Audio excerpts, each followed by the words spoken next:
నెయ్యి కారం దోశకి ఏమేమి కావాలో పెట్టున్నాను, డిస్ప్లే చేస్తున్నాను చూడండి. నెయ్యి, అందులోనే కొంచెం ఆయిల్, ఎండుమిర్చి చూసారు కదా. ఇది కొంచెం మనం క్లీన్గా చుంచుకొని వేసుకోవాలి. ఏదన్నా పుచ్చులు గిచ్చులు ఉంటే చూసుకొని వేసుకొని, కొంచెం ఎండుమిర్చి, నీళ్లు, తెల్లగడ్డలు, అవసరం అనుకుంటే నిమ్మకాయ పెట్టుకోండి, లేదంటే లేదు. ఉప్పు. ఇంకా మనం దోశ వేసుకోవడానికి ఈ ఎండుకారం మిర్చి ఎట్లా తయారు చేస్తారో చూడండి. ప్రొసీజర్ చూడండి, ఎలా దోశలో వేసుకోవాలో కూడా చూడండి. చాలా టేస్ట్గా ఉంటుంది. ఈ వీడియో మీకు నచ్చినట్లయితే లైక్ చేయండి, షేర్ చేయండి, సబ్స్క్రైబ్ చేయండి. మర్చిపోకండి, నా ఛానల్లో మీకు ప్లాంట్స్ టిప్స్, రకరకాల గార్డెనింగ్ టిప్స్, ఈజీ ప్లాంటింగ్ ఇవన్నీ ఉన్నాయి.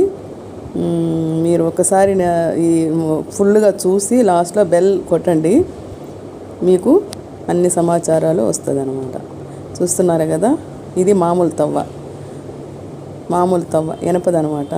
దీంట్లో ఎలా వేయాలి ఏంటనే చూపిస్తున్నాను. బాగా కాగిన తర్వాత కొంచెం నీళ్లు చల్లి ఈ టిష్యూ పేపర్తో కానీ ఎరగడ్డతో కానీ తుడుచుకోవాలి. మీకు ఆల్రెడీ నేను ఒక వీడియో చేస్తున్నాను చూడండి, ఈ పెనాన్ని ఎట్లా మనం జాగ్రత్త చేసుకోవాలనేది. ఇప్పుడు మనం ఈ దోశ వేసుకొని కారం ఎలా వేసుకోవాలి ఏంటనే చెప్తాను. ఆ నెయ్యి కారం దోశలని ఎగ్ దోశ కూడా కావాలంటే వేసుకోవచ్చు. ఇంకా ప్రొసీజర్ అంటే చూడండి, లాస్ట్ వరకు చూసి నచ్చినట్టయితే లైక్ చేయండి, షేర్ చేయండి, సబ్స్క్రైబ్ చేయండి. ఇంకోటి ఏంటంటే చట్నీ లేనప్పుడు ఇది చాలా ఉపయోగపడుతుంది. ఏమి లేదు ఇంట్లో, పప్పులు, కొబ్బరి, పచ్చిమిర్చి లేనప్పుడు ఈ విధంగా చేసుకుందామండి నెయ్యి కారం దోశ.